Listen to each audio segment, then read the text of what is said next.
Yang kedua, baru kita melakukan menjalin hubungan dengan media. Apa cara yang paling efektif untuk berhubungan dengan media? Satu saja sebenarnya. Sempatkan berkunjung ke kantor media. Ibu tahu berapa banyak PR atau humas pernah nggak mereka ke kantor media? Enggak, jarang. Nggak ada. Sangat jarang. Sangat jarang sekali. Bentar, Presiden aja. Pak Irwan. Jadi media itu mau ya kalau didatengin tuh mau ya? Mau, Bu. Ya kan? Nah, sekarang kalau kita mau menjalin hubungan baik dengan media, kita nggak sowan ke tempat media, bagaimana mau kenal dengan baik? Logikanya kan begitu, ya kan? Nah, ini ternyata tidak pernah, hampir jarang sekali yang PR-PR yang datang ke ini. Bisa dihitung lah, yang mau datang ke kantor media.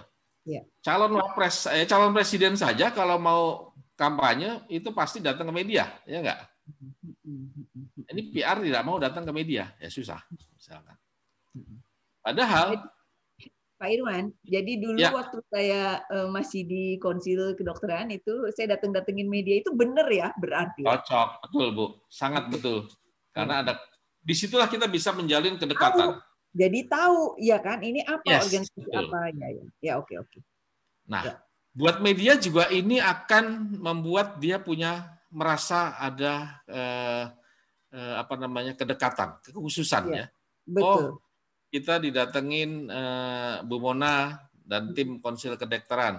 Jadi begitu ada persoalan tentang kedokteran, kita langsung berpikir, oh kita kontak Bu Mona deh, ya kan?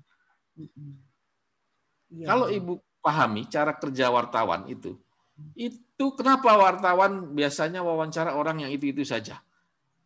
Wartawan ini selalu bekerja dengan cepat, ya kan? Buru-buru. Begitu ada peristiwa hari ini, ya kan? Siang ini ada acara, sore ini kita harus dapat komentar dari pakar tentang apa? Tadi terorisme misalkan. Harus pakar terorisme siapa? Yang kepikiran oleh wartawan itu adalah si ini, ya kan? Kenapa si ini? Ya karena si ini sudah kenal baik, ya kan? Kita pernah kontak dengan dia atau dia pernah mengisi acara di tempat kita, pernah kita wawancarain. Itu saja sebenarnya. Bukan karena wartawan malas nyari, karena waktunya sangat tepat, ya kan? Yang terpikir olehnya adalah yaitu orang yang dekat dengan dia. Betul. Itu saja. Betul. Bukan wartawan pilih-pilih sebenarnya. Bukan pilih-pilih. Bukan. Yang dia miliki itu gitu ya, dan dia punya memori ya. Punya nomornya, langsung ngambil handphone. Oh ini nomornya Pak ini, ya kan? Iya. Jadinya begitu dia sekali muncul di TV 1 misalkan, TV lain akan, oh ini siapa nih, kontaknya di mana? Dikontaklah dia. Itu terus bisa jadi bahkan pakar yang salah pun bisa jadi ngetop gitu loh. Dia tidak paham dengan persoalannya, tetapi karena media taunya hanya dia, ya sudah, dia yang ditanyain terus. Pernah terjadi kan? Saya nggak perlu nyebut orangnya. Karena memang diburu waktu, ya kan? Kita duluan. Begitu ada bencana alam, nah itu siapa yang paling dikontak duluan? Ya pasti waktu itu zaman Pak Sutopo, ya kan? Kepala BN kepala humasnya kalau nggak salah ya dia ya. Ya. Karena apa? Orang langsung familiar dengan dia, ya kan? Dan BNPB, ya. BNPB, bencana alam, ya kan? Bencana. Nah, orang akan teringat dengan itu. Begitu ada kasus di KPK, orang pasti berpikirnya, oh humasnya KPK, ya kan? Langsung dia kontak yang bisa dihubungi setiap saat. Nah, itulah itu pola kerja media, ya. Pola kerja media, apa yang dia terpikir pada saat pertama itu yang dia carikan. Nah, kalau kita tidak bisa menjalin hubungan secara kedekatan dengan media, terlupakan sudah. Ibarat pepatah tak kenal maka tak sayang. Di media itu tak dikenal maka tak pernah ditelepon, nggak pernah di ini. Ya. Jadi cara paling efektif untuk mendekatkan diri dengan media adalah ya berkunjung ke kantor media tadi. Itu cara pertama, ya kan? Nah, dengan cara ini tim media relation atau tim PR ini bisa tahu juga, oh siapa sih wartawan yang meliput bidang-bidang kesehatan, ya enggak? Oh, si ini nanti dikenalkan di situ, ya kan? Siapa redakturnya, misalkan. Siapa pemretnya, misalkan. Kameramennya siapa, misalkan. Bahkan sampai kalau perlu kita mendekatkan diri dengan pemilik medianya, ya. Itu lebih sakti lagi, saya kira, buat seorang PR, ya kan? Jadi semua Win-win harus solution ya, Pak Irwan. Win-win solution ya. Both side punya manfaat yang sangat menguntungkan kedua belah pihak ya. Yes, betul. Yeah. Apalagi jika orang itu punya kualifikasi khusus di bidang-bidang tertentu, ya kan? Betul, betul. Nah, sayangnya kampus tidak pernah melakukan itu, Bu. Kampus ini punya banyak pakar, ya kan? Punya banyak ahli di bidang tertentu, ya kan? Bahkan semua bidang, misalkan UI punya ahli kedokteran, tapi kan yang muncul orangnya itu saja lah, betul, ya kan? Betul. Karena apa? Karena yang lain kurang dikenal, tidak pernah diperkenalkan juga sama humasnya. Kalaupun ada ya dia memperkenalkan dirinya sendiri biasanya. Nah, itu yang terjadi seperti itu. Jadi kunjungi saja kantor media, itu sangat baik. Apalagi, nah saya juga selalu pesan kepada tokoh-tokoh, misalkan pejabat-pejabat ya, misalkan kementerian, kalau dia datang ke daerah, mampirlah ke koran lokal atau ke TV lokal. Dijamin dia akan disambut luar biasa. Bayangkan, TV lokal didatangi oleh menteri misalkan, pasti beritanya akan luar biasa banyak. Datang ke koran lokal, ya kan? Menteri datang ke koran lokal, berkunjung saja 15 menit cukup, saya kira. Terus wawancara sebentar, itu pasti jadi HL halaman 1 di koran lokal. Ini pun jarang dilakukan. Ya kan? Humasnya tidak pernah membawa, misalkan mengagendakan, Pak, kalau kita waktu acara di mana Medan misalkan, ya kita mampir ke koran-koran Medan nih, ada 3 nih, Waspada yang besar ya, Waspada, Analisa, apalagi itu, Sinar Indonesia Baru misalkan, datengin sana. Ke Makassar, ada Fajar, ada koran apa lagi, mampirlah 15 menit saja, ya. Cukup sebenarnya, sambil ini mampir sebentar, nah udah selesai. Itu tidak pernah dilakukan juga, jarang. Pak Irwan, kenapa ya? Again, I thank you. Saya dapat perspektif ini dari Pak Irwan yang ada di media, karena I did it.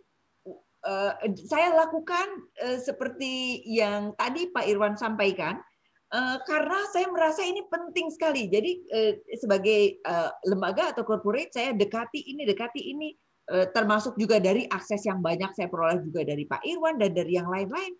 Itu ternyata saya dapat kuncinya di sini nih dari perspektif medianya, bahwa benar ini adalah cara efektif yang memungkinkan untuk memperoleh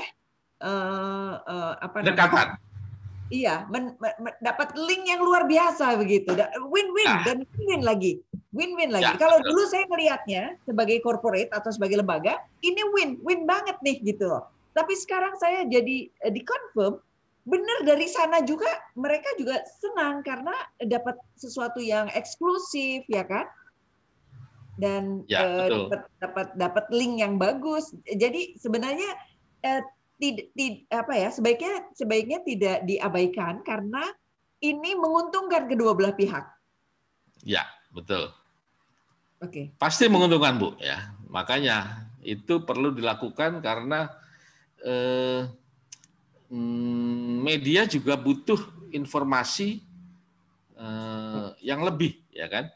Ya. Bahkan informasi yang dibutuhkan itu juga informasi yang eksklusif, misalkan ya.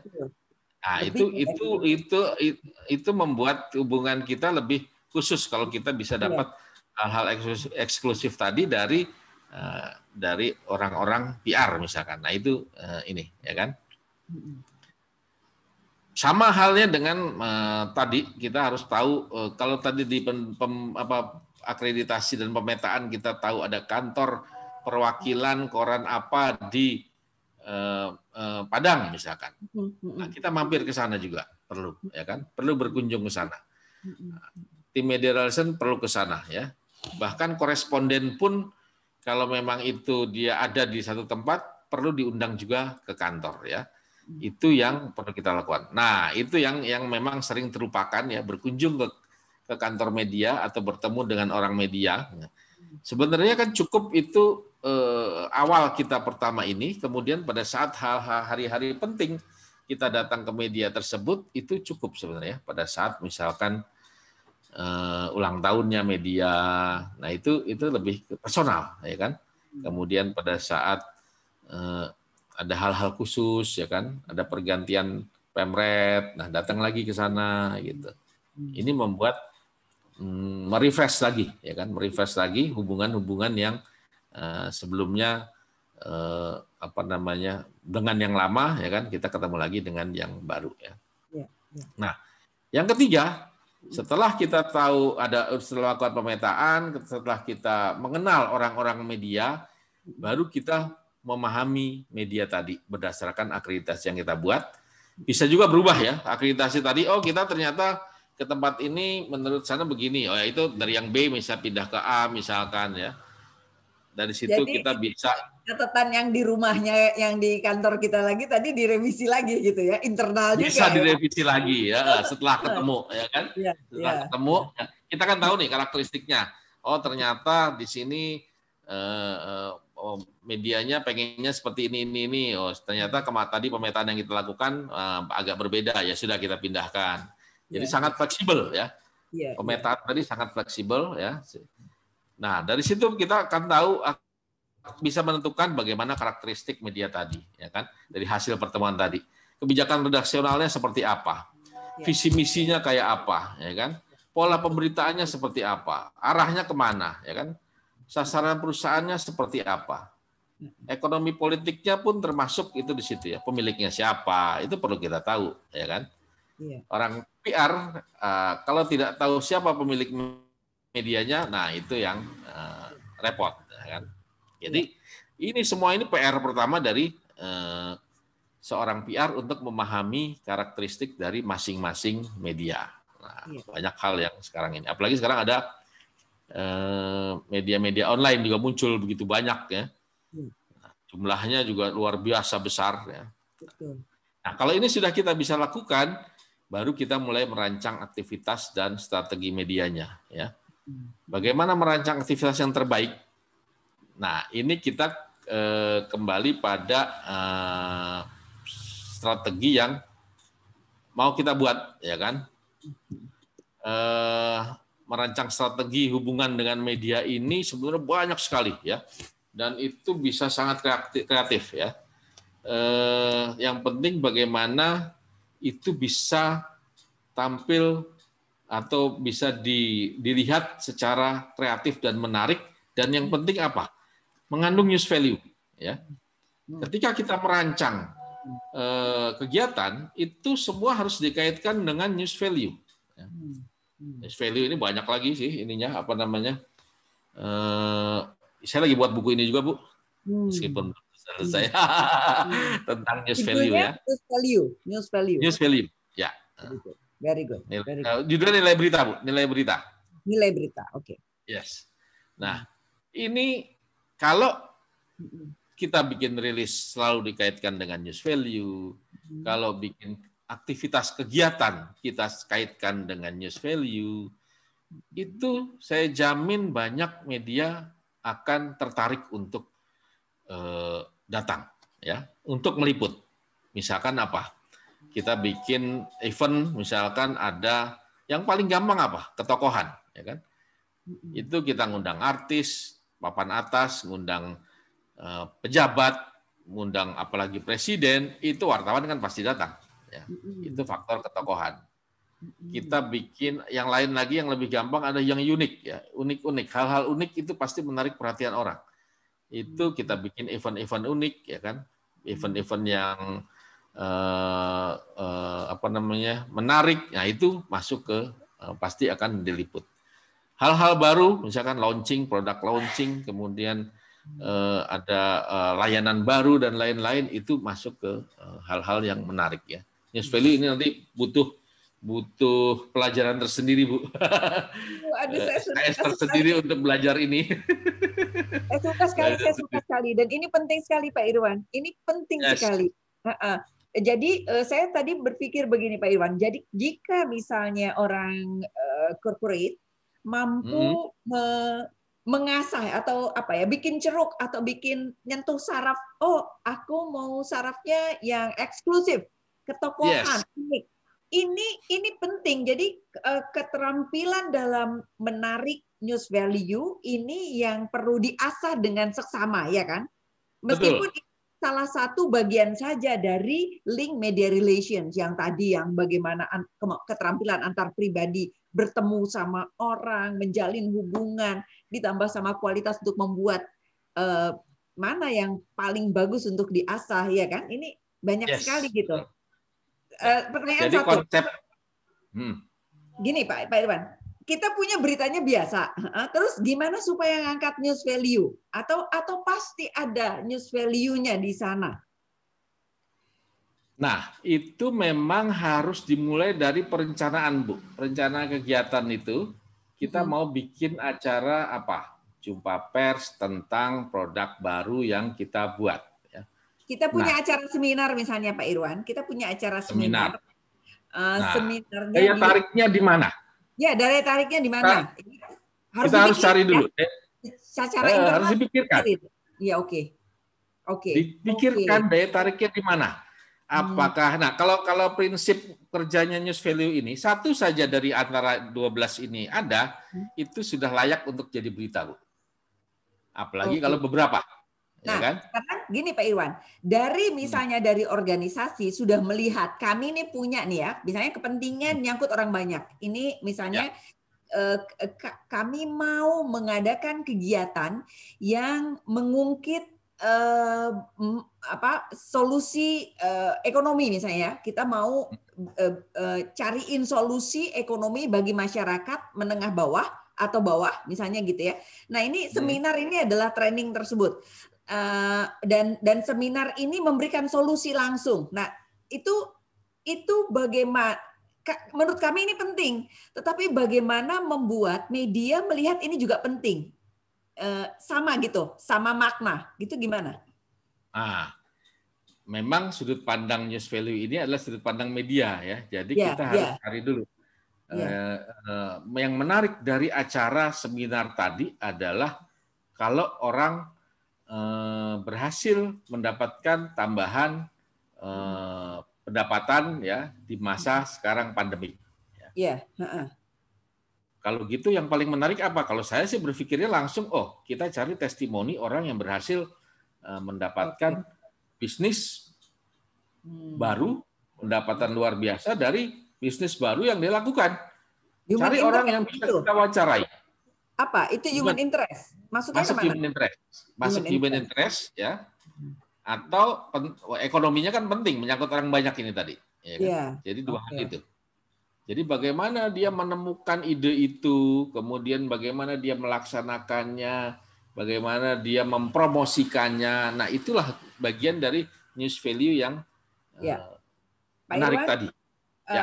Mohon maaf ya, saya elaborasi lagi. Jadi di sini itu media perlu, bukan media, corporate ya, perlu naikin ini karena dia akan tahu media yang bakal ngambil kailnya di situ.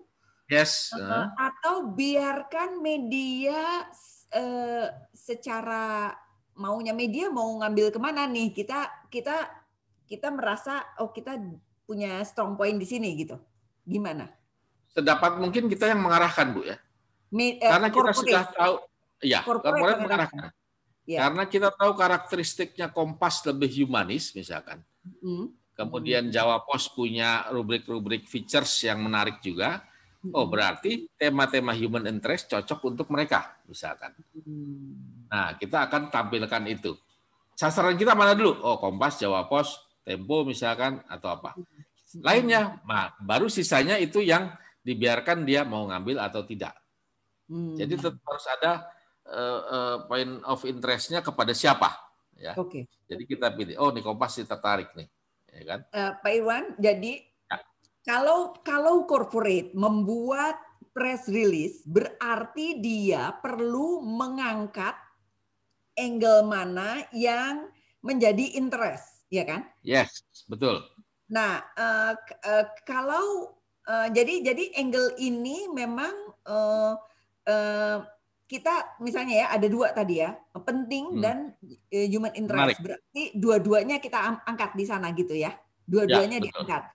Nanti terserah media tersebut mau ngambil angle dari mana begitu ya, atau kita keluarin kunci-kuncinya. Misalnya ada value-nya ada 3 misalnya 1, 2, 3. Terserah angle-nya mau diambil dari mana dan media tersebut mengembangkannya kemana gitu ya. Ya, bisa. Yang penting kita punya cerita menarik dari situ, Bu. Sehingga orang bisa baca. Jadi corporate guided. Corporate menggait ya. Ya, jadi nggak biarin aja kan, kalau dibiarin aja bisa jadi kemana-mana dan tidak sesuai dengan arah yang ingin difokuskan oleh perusahaan. Ya, betul. Ya, meskipun nanti kita biarkan pada prakteknya, tapi tetap kita punya guidance yang mengarahkan dia untuk dia ngangkat ini. Dia ngangkat. Hasilnya terserah. Dan wartawan terserah. Ya, wartawan juga. Tapi percaya, Bu. Percayalah, wartawan sekarang agak malas, Bu, terus terang. Oke. Dia tidak mau menggali lebih dalam. Jadi apa yang dia tampilkan kalau menarik menurut news value tadi, ya dia akan ambil. Oke. Saya sudah perhatikan seperti itu. Ya kan? Ya, betul. Beda dengan wartawan dulu ya. Wartawan dulu itu lebih kritis, lebih kritis, lebih mau mencari hal lain yang di-stuffing, yang diinikan. Karena doktrin kita dulu, jadi wartawan itu jangan mau hanya berdasarkan press release yang dibuat. Kita harus cari lebih dalam lagi, lebih detail lagi, lebih rinci lagi tentang sesuatu hal. Iya. Kalau sekarang mungkin lebih mudah harusnya, Bu. Iya. Apalagi masuk ke media online. Iya. Oke, baik.